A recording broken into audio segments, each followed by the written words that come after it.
Buckle up, history buffs, because your textbooks are about to be thrown out the window. Prepare to have your minds blown as we delve into the hidden corners of the past, unearthing the shocking, scandalous, and downright bizarre truths that your teachers never dared to reveal. From scandalous affairs of famous figures to the gruesome realities of ancient medicine, these are the facts from history they won't teach you in school. Alright, so this first one is completely nuts. At one point, the CIA came up with a plan to take out Fidel Castro with an exploding seashell. I am not making this up for clicks. I know it sounds like Saturday morning, like cartoon lunacy, but this really did happen. The US government attempted to take this guy's life apparently hundreds of times, and he just kept managing to dodge the attempts. They started getting pretty creative. I mean, they had to at some point. Exploding cigars, a poisoned diving suit, poison in face cream. The list goes on, but the exploding seashell has to be one of the strangest, and I want to say ill thought out. Like, listen to this plan and tell me it's not a bit of a stretch. So Castro was an avid diver, so the CIA rigged this brightly colored conch shell with an explosive and placed it in one of his favorite diving spots. So the hope was that he'd go to this particular diving spot, find the shell, decide to pick it up, not to mention someone else could have dove into that spot first and found the shell. So yeah, this plan was scrapped for very good reason. Speaking of completely nuts, up next we have a pretty nasty experiment that took place between 1913 and 1951 and involved testicular transplants. During that time, eugenicist Leo Stanley was the chief surgeon at San Quentin State Prison, aka Cali's oldest correctional facility. The guy was a freak. He started off his career by performing vasectomies on inmates, but soon turned his interests elsewhere. He became fascinated by the effects of aging, believing that decreased hormones contributed to criminality, weak morality, and poor physical attributes. His solution? Yep, trading testes. Stanley began using the testicles of executed male prisoners and transplanting them into older men in an attempt to restore their masculinity. Guess what? It gets worse. Apparently so many people signed up for this treatment that Stanley ran into an issue. He had a supply shortage. His solution? Animals. Oh, but wait, there's more. Eventually Stanley got lazy, and so instead of performing a proper transplant, he instead ground up the animals' parts into a paste, and then he injected that paste into the men's abdomens. Procedure count? 10,000. Wacko nut job? Yes. Alright, next up, spy cats. Yeah, that's right. The CIA also tried to train cats as spies during the Cold War. There needs to be a cartoon about this, I think. At the beginning it could actually say like based on true events. Anyway, it does sound like a Ninja Turtles ripoff, but this actually was a thing. Project Acoustic Kitty was a CIA project that set out to use cats to spy on the Kremlin and Soviet embassies in the 60s. They had a vet implant a microphone in a cat's ear canal along with a tiny radio transmitter at the base of its skull so that the cat was set up to record and transmit audio. Its first mission? Eavesdrop on two men at a park outside the Soviet embassy in Washington, D.C. The mission was not a success. As soon as the cat was released, it was run over by a taxi. Further attempts were made. Oh God, I'm sorry, that's funny. Further attempts were made with other cats, but the problem was they were too distracted to be of any use, and nothing productive came of this $20 million project. Yeah, I mean, cats. Why cats? Like, they're just, they do their own thing, man. You can't train them.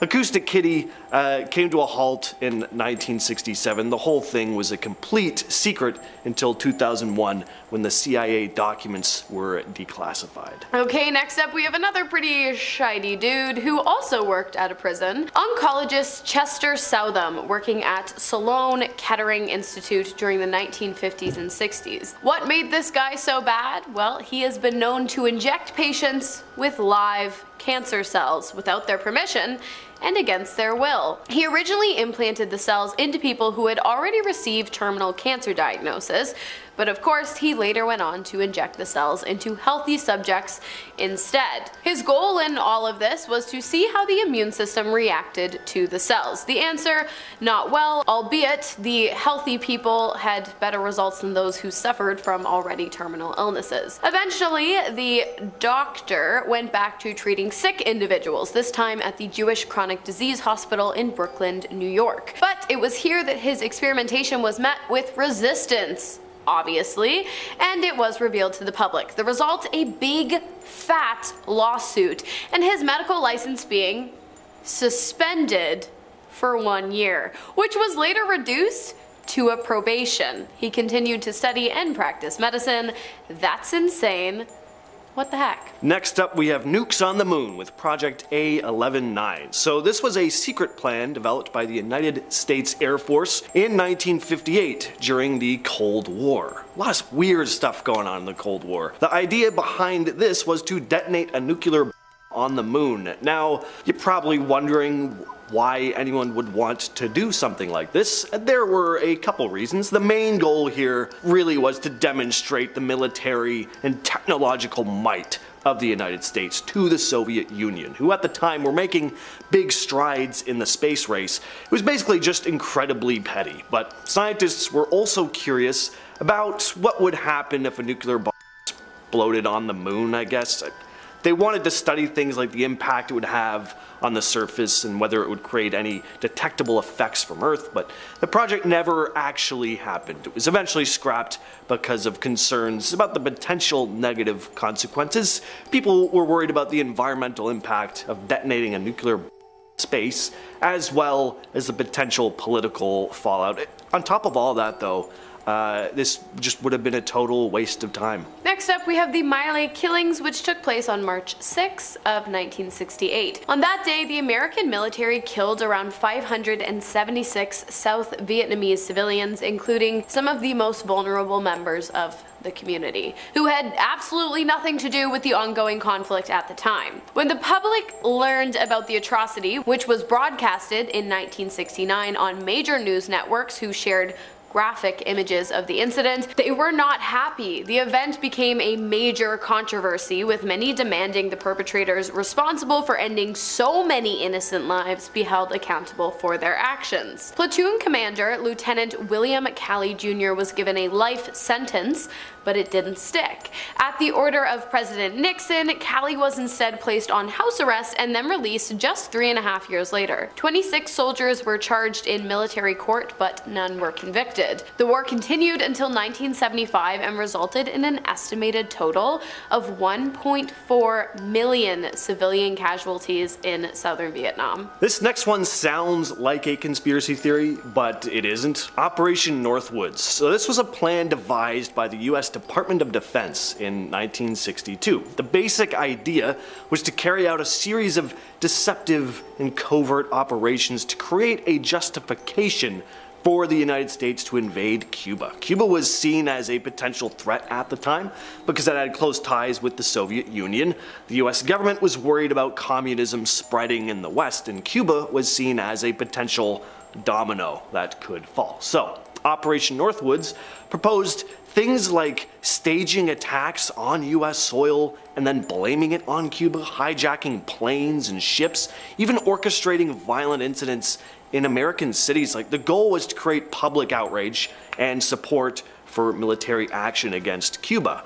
Crazy. Luckily, this was proposed, but it was rejected by the Kennedy administration. The fact that it was even brought up, though, as a possibility is incredibly disturbing. Next up, we have the 1969 Santa Barbara oil spill. The incident took place on January 28th of that year. A Union oil rig suffered a major blowout that caused 3 million barrels of oil to spill into 35 miles of the coastline of Santa Barbara, California. The impact of the environment was catastrophic. An estimated 3,500 seabirds were immediately smothered in oil, as well as countless other marine animals. It screwed the ecosystem. The environment, and the economy. And people were pissed, rightfully so. The only good thing about the incident was that it led to the creation of the Environmental Protection Agency, which is an independent agency of the United States government tasked with environmental protection matters and efforts. But surprise, surprise, attempts to undermine the agency have been successful, and that is why we have offshore oil drilling, one of the largest contributors to oceanic environmental issues to date, other than pollution, litter.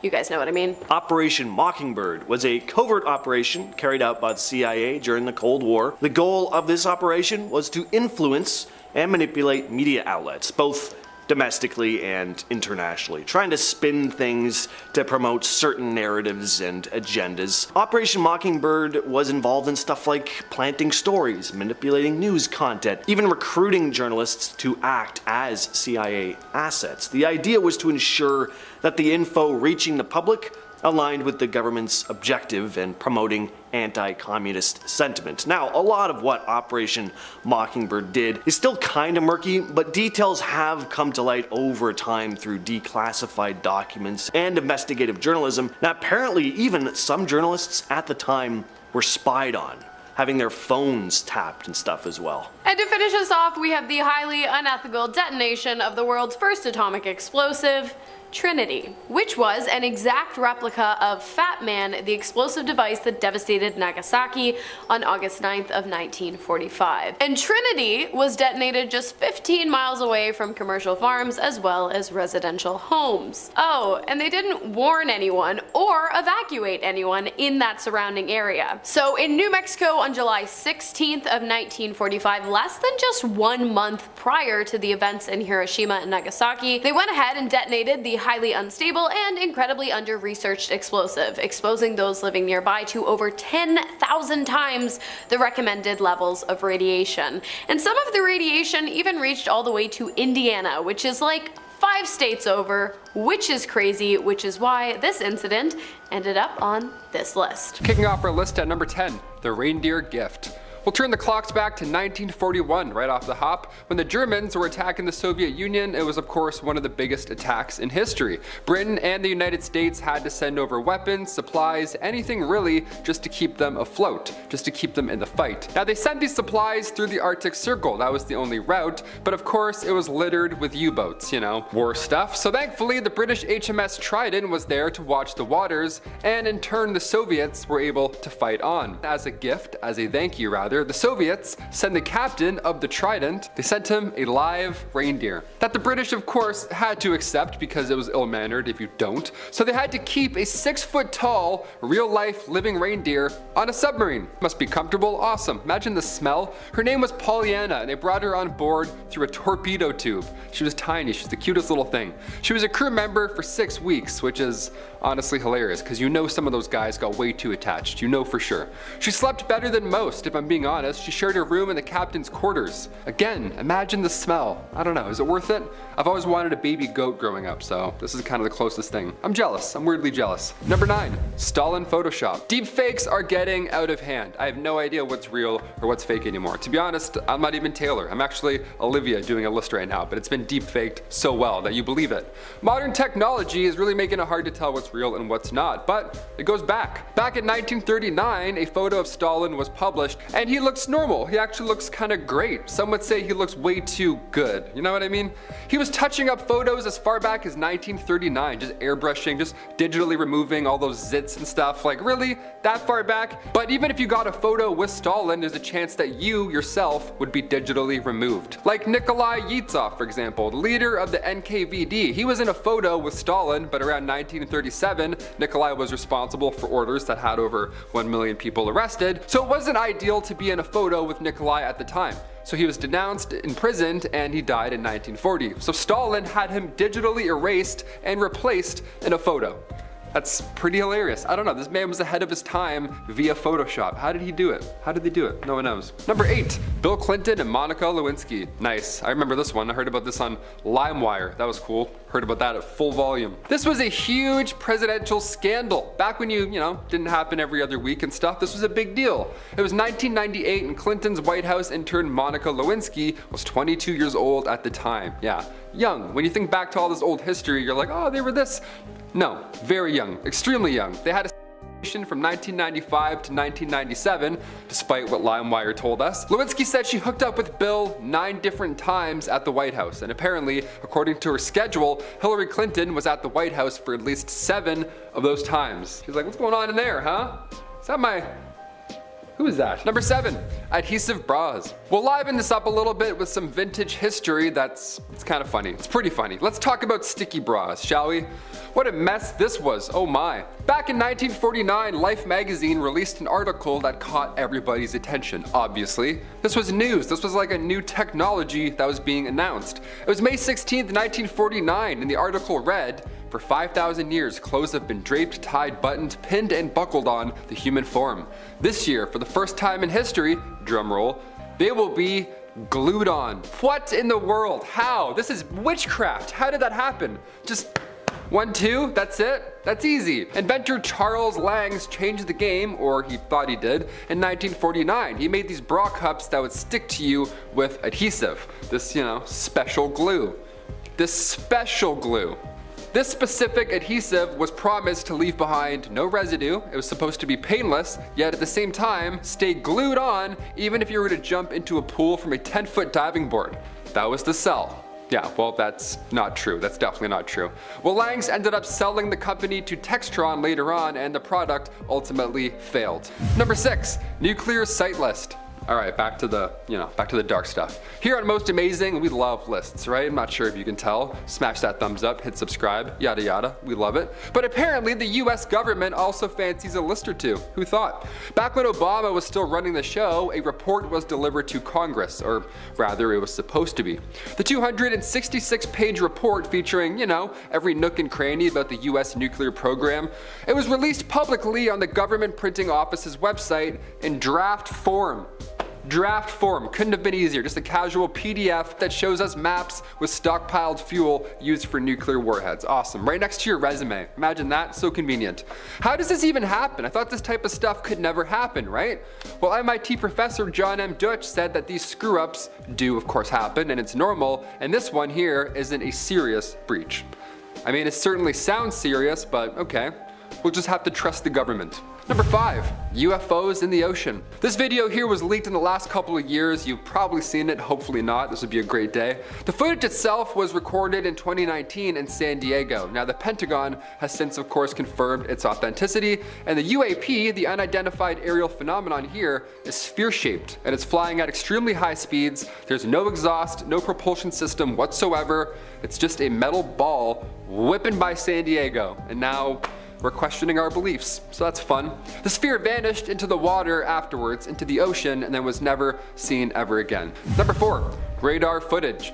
Now normally when we see leaked footage, be it of UAPs or leaked documents, whatever, it's always the worst quality. Like that one, not the best, right? Not quite 4K. It's hard to believe when military footage is poor quality, right? Like how can we see photos of black holes and not even have a photo of a UAP yet, right? What's going on here? Well, Jeremy Corbell, he's here to help. Jeremy? What if he just walked in? That would be crazy. He's not here, that's insane.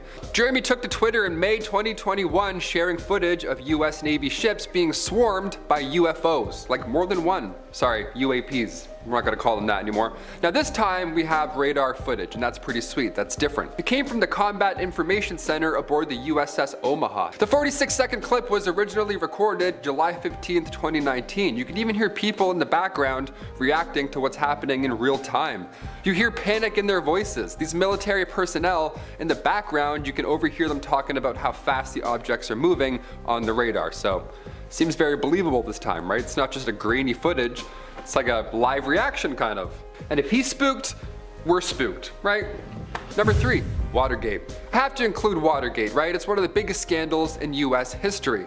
Right in the middle of 1972, there were 5 men who were all arrested for breaking into the Democratic National Committee headquarters at the Watergate Hotel in Washington, D.C. It was clear that they intended on bugging the place, right? It was fishy, it was obvious, they looked like spy kids, right? They were up to no good. Now, as the year went on, the election came closer and closer, and all of a sudden, out of the woodwork comes this anonymous source who fed information to Washington Post that the Watergate bugging incident was a massive campaign of political spying and sabotage kicked off by none other than President Nixon himself. It was kicked off by his re-election and directed by officials of the White House. It was a whole planned thing. Now, despite this information leak and it being reported to the news, Nixon was still re-elected. Now, these men were clearly linked to a fundraising group for Nixon, but his administration just kept denying any involvement, right? That's the key. Deny, deny, deny. It wasn't until later that year in 1972 when reporters Carl Bernstein and Bob Woodward, they came forward and exposed everything. Now we got the truth. They exposed the administrator's role in the entire scandal, how they had an inside source, an FBI agent named Mark Felt. It was a whole thing. This ultimately led to Nixon resigning in 1974, the first ever president to do so. Yeah, that's how you know you got caught, when you have to resign. Know what I mean? Number 2, shadow brokers. Back in August 2016, a group named the Shadow Brokers were the talk of the town. And with that name, how can you not be, right? The shadow brokers would steal cyber weapons from an NSA hacking unit and then proceed to sell them online to the highest bidder. Now, this sounds made up. This sounds like it's from a movie. This is crazy, right? Now, these tools in question, these cyber weapons, they've been used by many countries and many not so great sounding schemes. China, Russia, Iran, North Korea, you name it, these cyber attacks can happen anywhere, right? The 2019 ransomware cyber attack, that's one example. This incident was connected to the shadow brokers. So whoever this mysterious group is, it still remains a mystery and still sounds made up as shit. It sounds like a DC Comics villain. It's insane. And finally, number 1, motorized roller skates. We'll end on a fun one, because, you know, why not? This last one they've been working on for a very long time and we still can't crack it, right? This is the craziest thing I've ever seen working on this channel, so I gotta end with it. Motorized roller skates, what a nightmare this would be. Imagine if this worked out. Even Elon Musk would see this and be like, no, that's crazy.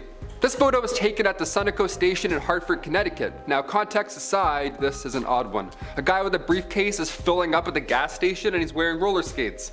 That would look bad today. You would have SWAT teams rolling up if you saw that, right? It's 1956 and that futuristic looking man right there is Mike Dreschler. Now, at the time, he was working for a Detroit skate company, but he was very close to gas-powered skates. They would have cost around $250, which today is around $2,400. And its max speed was 17 miles an hour. Again, imagine that in the closing act of like a Mission Impossible movie. That's crazy. Now, obviously the public wasn't supposed to see this. They feared that it would encourage folks to get creative on their own and, you know, launch their way to work. So yeah, don't make rocket skates with gasoline. Thanks. Starting our list off at number 10, crucifixion. Most of the time when it came to crucifixion, the accused would be tied to their crosses, right? They weren't always nailed to it. And there's a bizarre reason why that was done. It was a Roman practice for some to be nailed, that's true of course, but it's next to impossible to find any remains from these ancient punishments because the nails of the crucified victims were looked at as powerful charms or an amulet almost. I don't know. Again, this was the ancient world, so they loved harming others, but then they also believed in good luck and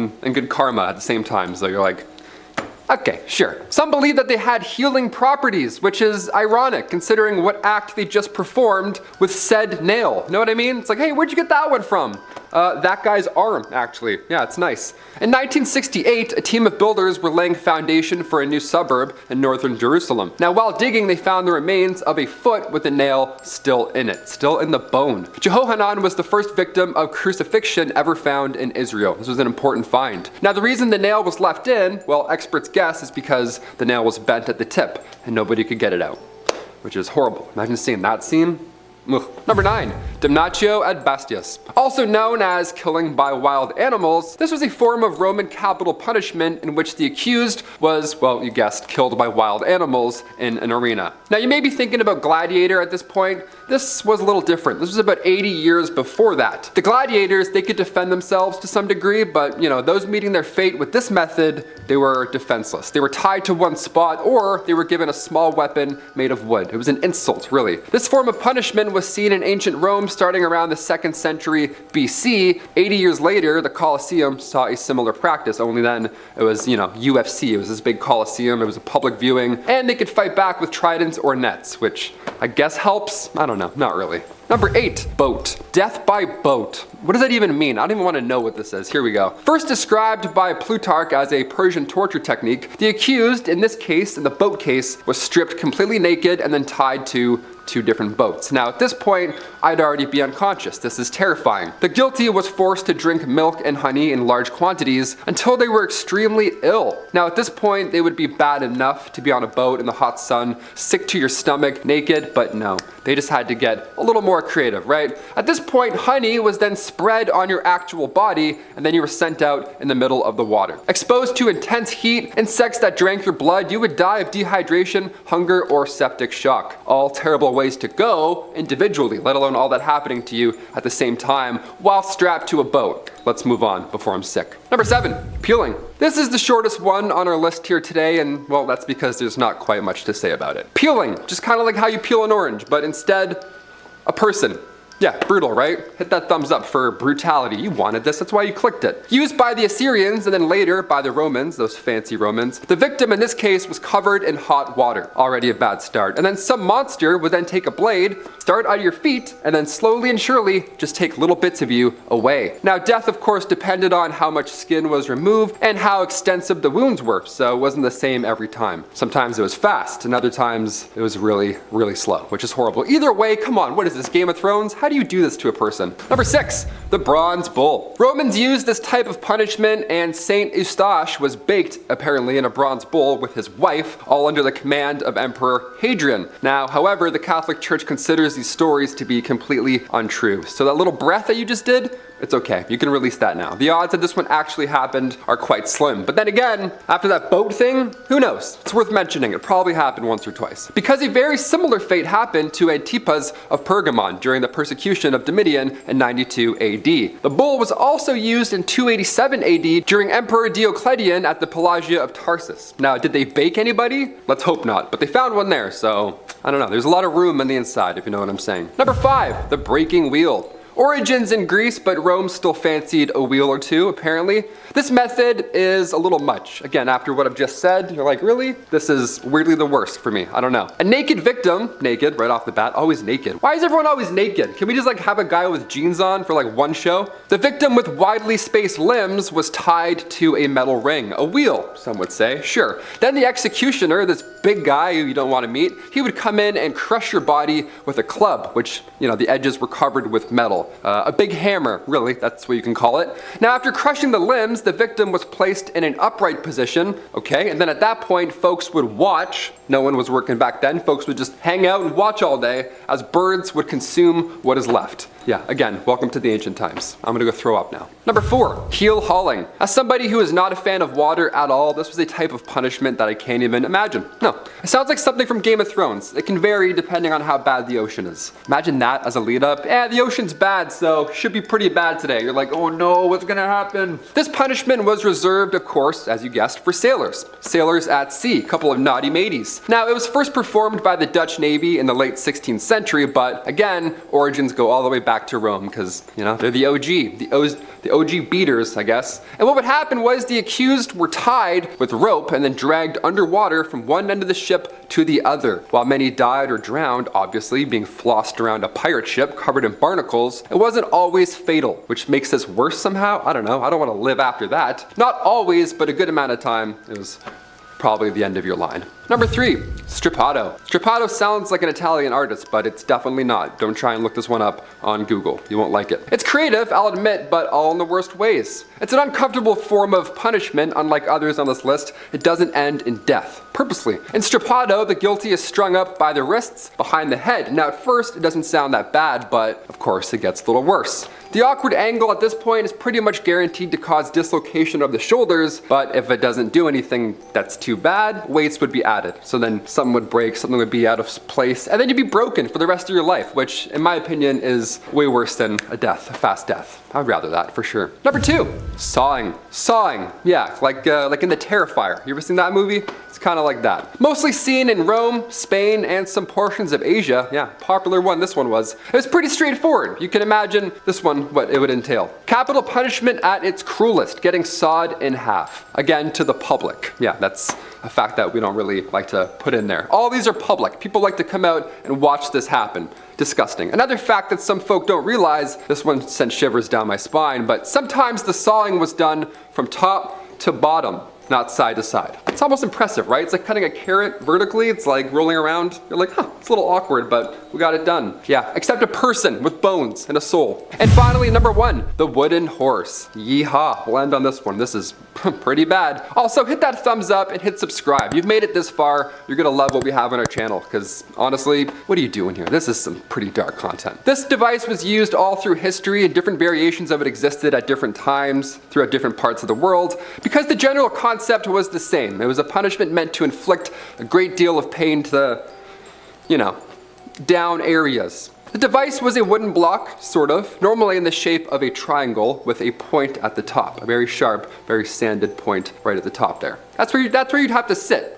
Right there in that little triangle of death. Whoever was having the pain inflicted upon them would be tied up and then placed onto this block with a leg on either side, almost like a horse. From there, they would have weights tied to their legs in order to slowly lower them further and further onto this already very uncomfortable block. In later years, post-Roman times, the punishment would be inflicted at the same time as the person was being paraded throughout town. Again, another public event. I can't even watch UFC. I can't watch a guy perform an armbar, let alone watch this. Are you kidding me? No, I'm gonna throw up. So, did the CIA order and orchestrate a hit on former President John F. Kennedy? Well, maybe. On November 22nd of 1963, a man named Lee Harvey Oswald was arrested for the assassination of the 35th President of the United States, John F. Kennedy, in Dallas, Texas. 2 days later, Oswald himself was killed by a nightclub owner named Jack Ruby. In the 1960s, 50% of the American population believed that Oswald had not acted alone. In 2017, that percentage rose to 61, and today, more than 2/3 of Americans believe there is more to the story than the government is letting on, and a large number of those people believe that the CIA had something to do with it. Why? Well, because just 1 month prior to President Kennedy's death, he had made the decision to withdraw the first contingent of US military forces from Vietnam. This decision sparked controversy and outrage from hardline military advocates, and it also came just 2 years after President Kennedy's failed Bay of Pigs invasion. It is believed that in relation to these two things, and to keep Kennedy from pulling any other troops out of overseas wars, the CIA actually hired Lee Harvey Oswald to kill Kennedy, and then Jack Ruby to kill Harvey in order to keep the secret as, well, a secret. Interestingly enough, there are a number of classified files pertaining to Kennedy's death being kept at the White House, and almost every president to get elected goes into the White House swearing to declassify these files, but they walk away acting as though they don't exist. Coincidence or cover-up? You tell me. On August 31st of 1997 in Paris, Princess Diana, Dottie Fayed, and her driver Henry Paul and bodyguard Trevor Rees-Jones suffered a fatal car accident. The bodyguard was the only survivor. Princess Diana and Dottie Fayed were in a romantic relationship. They'd been vacationing together in the French Riviera when they were relentlessly followed by swarms of paparazzi. As they left the Ritz Hotel in Paris, their car was chased by photographers on motorcycles. The car lost control, crashing into a concrete pillar. Now, there are a number of conspiracies surrounding Princess Diana's death, but the darkest has to be that the royal family themselves were behind the accident. Princess Diana had recently divorced Prince Charles, and leading up to her death, she was apparently concerned that something was going to happen to her. In October of 1996, Diana wrote a letter to her butler, and in part of the letter she talked about how she felt in danger, that she believed someone was planning to tamper with her car. So, was the royal family so disapproving of Diana's new potential marriage that they organized this incident and then covered it up to look like an accident? Let us know your thoughts down below. Alright, let's talk about America's favorite conspiracy theory, the theory that the moon landing was fake. Did you know that 5% of Americans strongly believe the moon landing was fake? And honestly, I don't blame them. First of all of the supposed footage from the first moon landing was somehow miraculously erased. Sure. And then it was equally as miraculously recovered. However, it is clear that the footage has been altered, but that's okay because the government had to alter the footage in order to recover it. I call BS. Also, while Neil Armstrong was supposedly filming Buzz Aldrin on the moon, he can be seen in Aldrin's glasses holding nothing. No camera, no kind of recording device whatsoever. And then of course there is the fact that multiple astronauts, including Gus Grissom, have straight up said that the moon landing was fake. I guess the real question isn't was it fake, it's why was it faked? And for that, I have an answer. The geopolitical space race. Simply put, America was in a pissing contest with Russia during the 1960s. Furthermore, the American government believed that the lunar achievement would lead to an increase in foreign investments. A few pretty good reasons to fake the moon landing, if you ask me. One of the most famous and controversial historical conspiracies is that the US government had advanced knowledge that there was going to be an attack on Pearl Harbor. This information was just withheld in order to anger the American public and get them on board with America getting involved in the war. On the morning of December 7th of 1941, Japan launched a surprise attack on the US naval base at Pearl Harbor in Hawaii, leading the United States to enter World War II. But some people think that President Roosevelt knew about the attack in advance and let it happen on purpose. He wanted the US to join the war against the Axis powers, but he faced a lot of opposition at the time. A lot of the American public wanted to stay out of the conflict. So what would ignite people's anger, unite them, and drive them into supporting the fight? An attack on American soil. And the attack did rally the American public, leading to a declaration of war against Japan and shortly after Germany and Italy. But what are your thoughts on this one? Did the president really sacrifice the lives of over 2,300 people as justification for American involvement in the war? Here's a fun one. There is a secret government base filled with treasure hidden behind Mount Rushmore. While this might sound like the plot of the movie National Treasure, it is important to note that the theory has actually been around for far longer than the film. The idea of a secret base came to be after a secret base was built inside of the monument, directly behind Abraham Lincoln's head.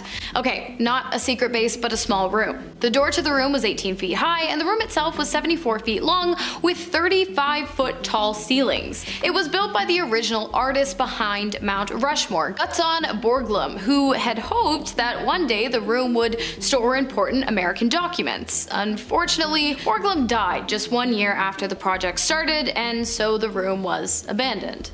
Or so they say. Many people believe that Borglum's dreams were in fact fulfilled and furthermore expanded upon, and that the monument now houses an entire secret government base that is home to some of the country's most diabolical secrets. There's a pretty wild conspiracy theory about Queen Elizabeth I, that she was actually a man in disguise. The story goes that when Elizabeth was a young girl, she was sent away to a small village called Bisley to avoid the plague, but she ended up catching it anyway and died. The servants then freaked out because if her father, King Henry VIII, found out, they'd be in big trouble. So according to the theory, they found a young boy who looked like her and dressed him up as Elizabeth to take her place. The ruse worked, King Henry somehow didn't notice, and this fake Elizabeth grows up and becomes queen. Small piece of evidence here is that she never married or had children, and people described her at the time having sort of masculine features. I think most people today find this one pretty ridiculous. The idea that a father would not recognize the fact that his daughter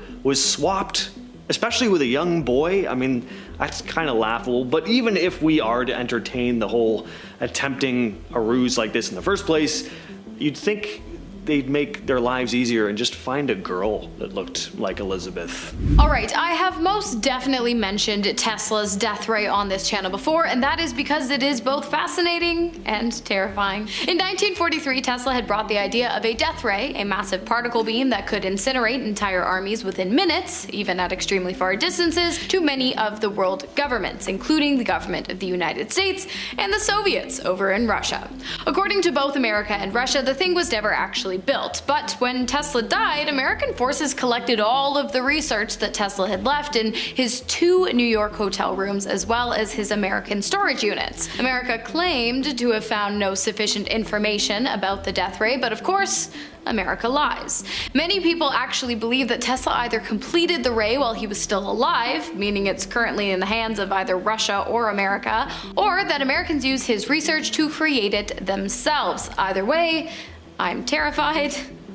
I hope the world doesn't go boom. Marilyn Monroe died in 1962 at the age of 36. Officially, it was ruled that she'd taken her own life, having overdosed on sleeping pills either on purpose or by mistake, but some people believe there's more to it than that. One theory is that Monroe was killed because she knew too much about powerful people. Specifically, that she was rumored to have been in an affair with President Kennedy, and when she threatened to expose it all, she was disposed of. Essayist Frank A. Capel first made these allegations in 1964 in his self-published work, The Strange Death of Marilyn Monroe. He also accused President Kennedy of having communist ties, along with other people who were close to Marilyn Monroe. Now, Capel wasn't the only one who thought this. Over the years, tons of writers started putting their own conspiracy theories forward surrounding her death, a lot of them involving President Kennedy. Some think the FBI or CIA were actually the ones who carried out the act. Some think the mob was responsible, and people still question the circumstances of her death to this day.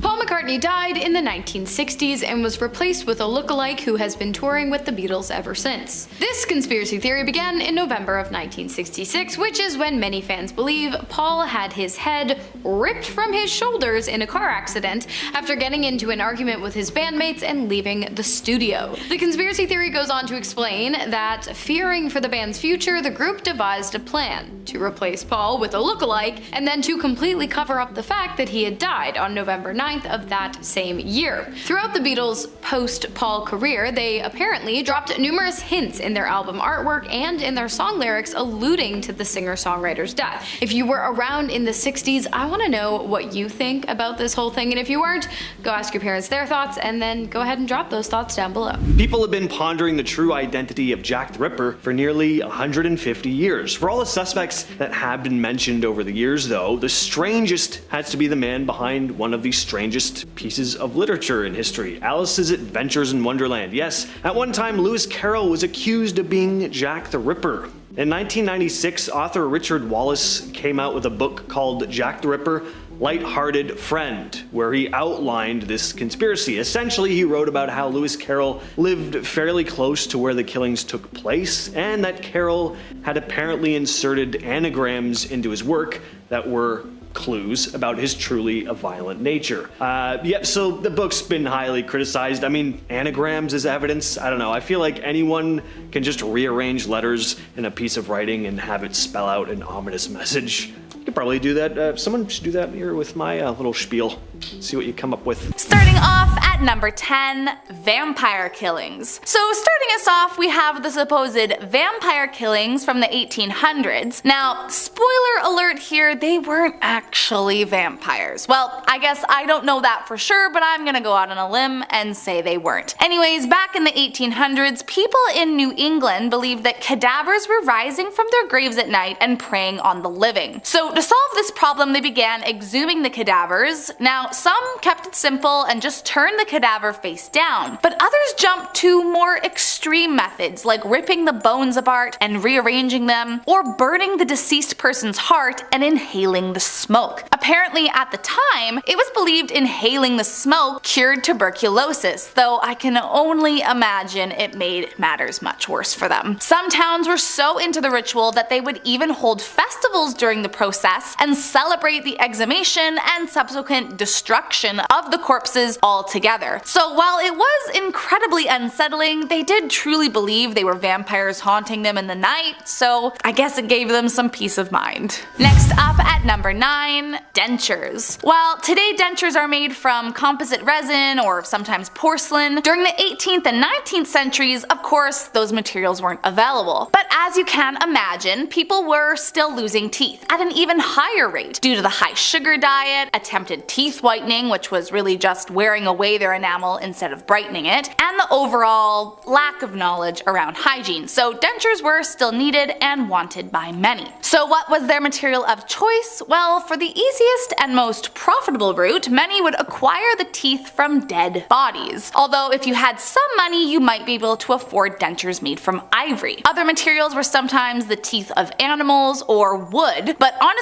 I think we can all agree that none of those sound like terribly sanitary options, considering professional physicians at the time weren't sterilizing instruments, and some didn't even believe in disinfecting prior to surgery. Next up at number 8, stained glass. If you walk into just about any old church, you'll notice the walls are decorated with beautiful stained glass. But what might surprise you is that in some of the particularly older pieces, there is a strange ingredient that helps it all come together. In 1112, a German monk wrote about the process of creating the beautifully colored glass, and as he detailed, it starts off innocently enough, adding sand and potash at a high temp until it becomes molten. From there, they'd add a stabilizer before coloring the glass with different metallic oxides like copper, cobalt, and gold. But once the glass was cooled and shaped, the small details were added by paint. They made the paint usually from lead or copper and would then suspend it in urine. So quite literally, some of those old stained glass windows were painted with pea paint, which I mean kind of just makes me giggle if I'm honest, but it is definitely a weird ingredient to think about being in paint. Coming in at number 7,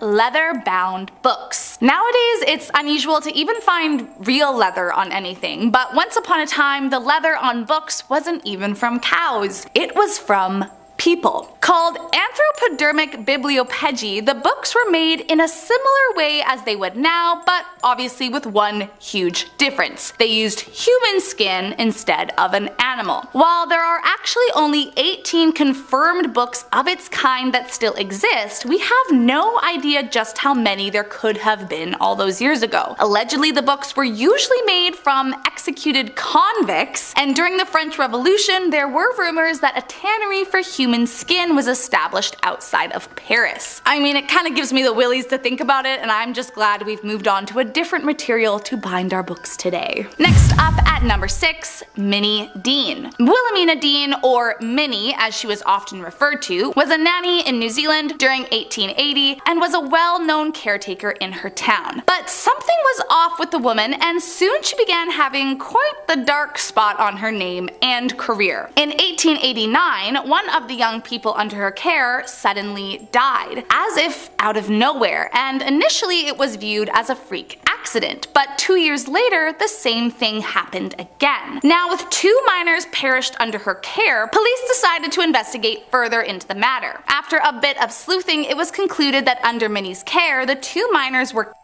as she was attempting to take out life insurance on them. Police immediately took the remaining young boy in her care, finding it in dirty clothes and drinking curdled milk. By 1895, the investigation into her crimes continued, and she was spotted trying to flee on a train with another victim in her arms. And when police searched her house, they found 3 more covered up victims. Eventually found guilty for all her crimes, she was the first and only woman ever hanged in New Zealand. Next up at number 5, radiation test subject. In 1999, a man named Hisashi Uchi was a power plant technician, and he became known for being exposed to the highest amount of radiation of any human in history. While working at the Tokamura nuclear power plant, after a lack of safety protocols, improper training, and just an overall pressure to meet deadlines, Uchi and his coworkers made a terrible error. They mistakenly mixed an incorrect measurement of radioactive materials into the wrong tank, and as you've probably figured out, it caused a near fatal burst of gamma rays. Hisashi, who happened to be the closest to the incident, was brutally injured and sent to the hospital. hospital. Once he was there, it was discovered he had no more white blood cells, so essentially meaning that he had no remaining immune system. And despite being in intense pain with a rapidly deteriorating condition, doctors kept him alive under the family's request. So for 83 days, Uchi remained alive, being used as a test subject for experimental radiation treatment by the doctors, which, I mean, in their defense was the request of the family, but still, he endured several cardiac arrests, lost all of his skin, and suffered brain damage as well as organ failure. One of the last things Uchi ever said was, quote, "I can't take it anymore, I'm not a guinea pig." And then finally, one more cardiac arrest released him from his torture. Coming in at number 4, Mumia. Most widely practiced between the 12th to the 17th century, although there were a few cases in the 18th century that pop up. Mumia was widely used as a means of medicine in many European countries. Now, if you can't tell by the name, mumia is creepily just as it sounds, the use of human remains to fix a living person's ailments. It was believed by many of the top physicians at the time that ingesting certain remains prompted the medicinal power of the mummy and could cure things like coagulated blood, pain, coughs, inflammation, cramps, and even heal open wounds. Now, they didn't just sit around eating the carcass directly. Instead, they would either grind the bones into a powder and drink it from there, or drink an extracted liquid from the embalmed individual. In fact, it was so popular at one point that it's believed the reason there are so few mummies these days is because of the high demand of flesh at the time. Coming in at number 3, James Jameson. One of the heirs to the Jameson whiskey family fortune,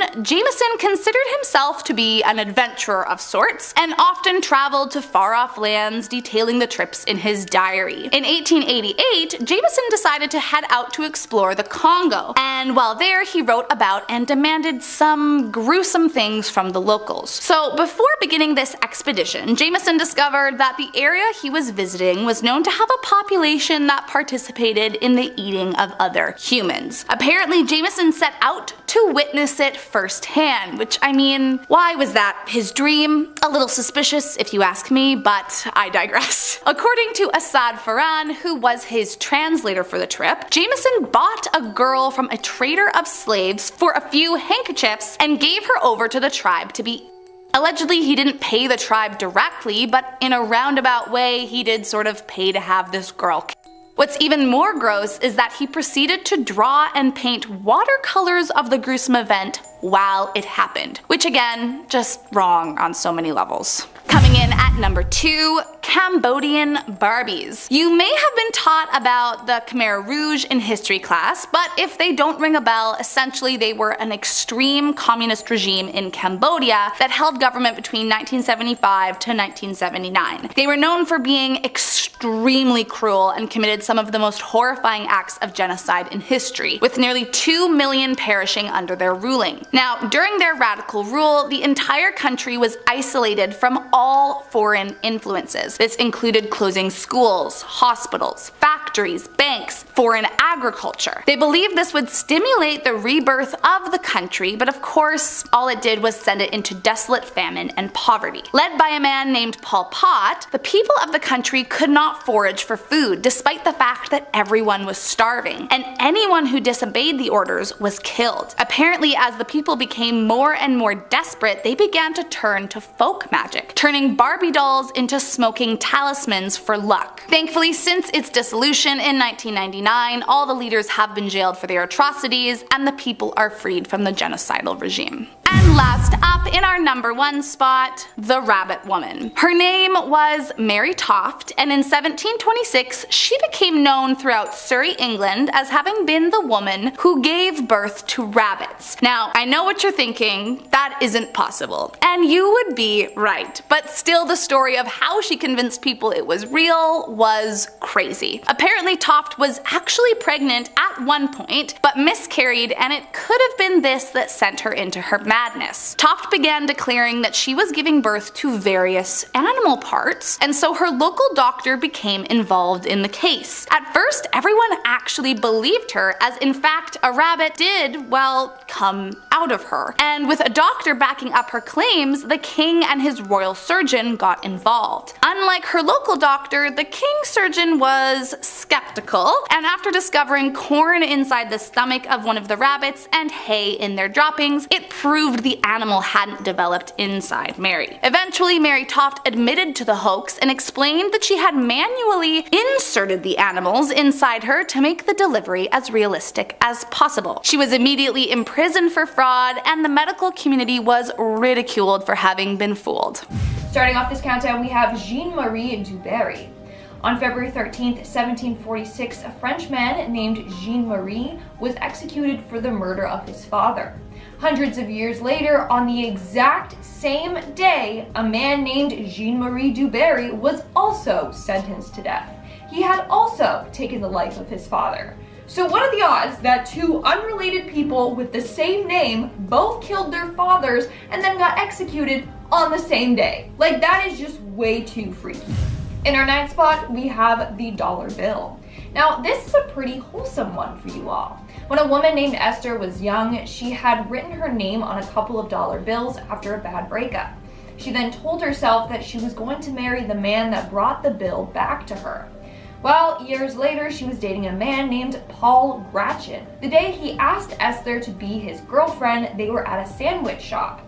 As he was paying for the meal, he got handed a dollar bill with the name Esther written on it. The bill she wrote years prior. And in the end, they ended up getting married. Now, how wholesome is that? The universe literally gave her what she had manifested. Coming in at number 8, we have the girls with the red balloon. In 2001, a 10-year-old girl named Laura Buxton decided to release a red balloon from her front yard with a message on it. The balloon said, "Please return to Laura Buxton," and it had her address written on it. Well, this balloon traveled 140 miles and ended up landing on the yard of another 10-year-old girl's house. This girl's name was also Laura Buxton. Like, what are the odds? The two Laura Buxtons ended up meeting, and they discovered that they had tons of similarities, not just their age and name.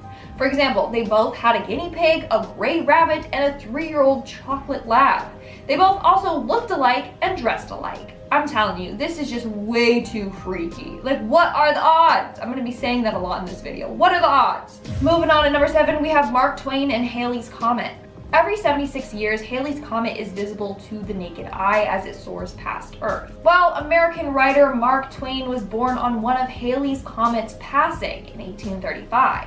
The next year that the comet was said to pass was in 1910, and Mark Twain predicted that he was going to die that year.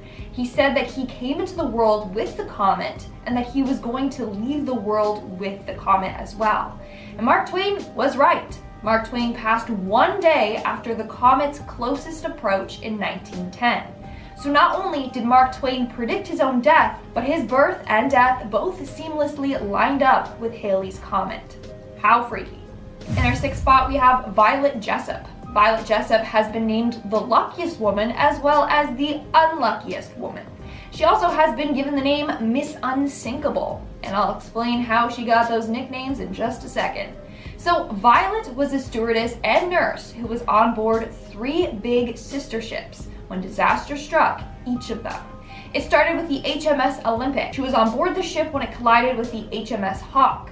Then she was on the HMHS Britannic when it struck a mine at sea. And lastly, she was on board the Titanic, and she managed to escape all 3 of these disasters. At this point, she probably was cursed, and after the first accident, she shouldn't have gotten back on any ships ever again. So that's why she's been given the name the luckiest, unluckiest woman to live. She's been lucky to survive all the accidents, but unlucky that they kept happening to her. We're now at our 5th and halfway mark with Daniel du Toit. The irony behind this next story is mind-blowing. So Daniel du Toit was a South African astronomer. Over his life, he discovered and co-discovered several comets. He also spent his days giving lectures. On September 28th, 1981, he gave a lecture on how death can strike anyone at any time. As soon as the lecture was done, he popped a mint into his mouth. The mint then slid to the back of his throat, he choked on it, and died right then and there. So yeah, I'd say his lecture was pretty spot on. In our fourth spot today, we have Harry Zigland. Now, this story is kind of controversial. Some say it's an old wives' tale. Others say that it actually did happen. Now, if it did happen, then this is the definition of karma. So back in the day, there was a man named Harry Zigland who broke a woman's heart. She was so heartbroken that she took her own life. Her brother was so devastated and angry at Harry that he vowed to get revenge on him. So he went out to find Harry with his gun and shot at him. Harry fell to the floor, and the brother, thinking that he had succeeded in killing him, grabbed his gun and took his own life. But Harry survived. The bullet didn't strike him. Instead, it hit and got lodged into a nearby tree. 3 years later, Henry was using dynamite to remove the tree. When he blew it up, the explosion sent the bullet out of the tree, and it hit and instantly killed him. It took karma 3 years, but it finally caught up to him. Coming in at number 3, we have the Hoover Dam. Over the course of the construction of the Hoover Dam, there were 96 deaths. The first death was of a man named J.G. or George Turney. It occurred on December 20th, 1922. He sadly lost his life after drowning in the dam. 14 years later, on the exact anniversary of this guy's death, his son, Patrick Turney, lost his life. He fell from an electrical tower and died. This was also the final death reported during the construction of the dam, meaning the first man to die and the last man were father and son, and it happened on the exact same day. Coming in at number 2, we have Jack Frost and Other Stories. Some things are just meant to be, and you'll believe this once you hear this next story. Children's book author Anne Parrish was with her husband in Paris when they stopped by an antique bookshop from the 1920s. While in there, she found a copy of Jack Frost and Other Stories. She told her husband that that was her favorite book as a child. Well, when he opened the book, it had her name written inside of it. It read Anne Parrish, 209N Weber Street, Colorado Springs. So not only did it have Anne's name in the book, but it had the place she grew up in, Colorado Springs. Seems like Anne was meant to find that book. And in our number 1 spot today, we have the 2 presidents. It turns out that Abraham Lincoln and John F. Kennedy share a lot of eerie coincidences. Besides the fact that they both were American presidents, they both were killed by a gunshot wound to the back of the head. They both passed away on a Friday. They both died before a celebration. Kennedy was assassinated on the eve of Thanksgiving. Lincoln died right before Easter. And each were accompanied by their wife and another couple when they were killed. But that's not all. They both had best friends named Billy Graham. Both Billies had 4 children, and they both had secretaries named after the other president. Kennedy's secretary was Miss Lincoln. Lincoln's secretary was John. But wait, there's even more. Both of their successors were vice presidents called Johnson. The freakiest coincidence, Lincoln was shot in Ford's theater. Kennedy was shot in a Lincoln made by Ford. Whoa, boom, mic drop. Isn't that insane? I thought so. It blew my mind. All right, guys, that's all for today's video. Let me know in the comments below which one of these coincidences blew your mind. It's so freaky. Like, I'm rethinking life here. And now, speaking of comments, let's move on to our comment shout out portion. I'll be shouting out comments from the video Top 10 Evil Santas That Ruined Christmas. Nezuko Chan commented, I had the strange occurrences. So had spaghetti and meatballs in a can, and the next day it was beefaroni. I think I broke the matrix. What the heck? So this guy bought a can, and when he opened it, it was beefaroni, or it just like changed? Yeah, I think you broke the matrix or something, or somebody is playing games with you. Storyteller Ghost commented, well, I got this laptop I'm typing on, and I got books, earbuds, some journals, hoodies, etc. Looks like you got a really good Christmas haul. Damn, a laptop and earbuds? You're set. Wow, that's great. And Brett Parker commented, Lindsay, I only watch videos from this channel that you host. You do a great job. Brett, stop. You're so sweet. But seriously, thank you. I love comments like these. Alright guys, that's all the comments I'm shouting out for today's video. Make sure to comment something down below for a chance to be featured in my next comment shout out. And as always, don't forget to give this video a big thumbs up and subscribe to Most Amazing Top 10 for more amazing videos. I've been your host, Lindsay Iden, and I'll see ya when I see ya. Bye. but his birth and death both seamlessly and death both seamlessly and death both seamlessly. His birth and death both seamlessly line up. But his birth and death both seamlessly.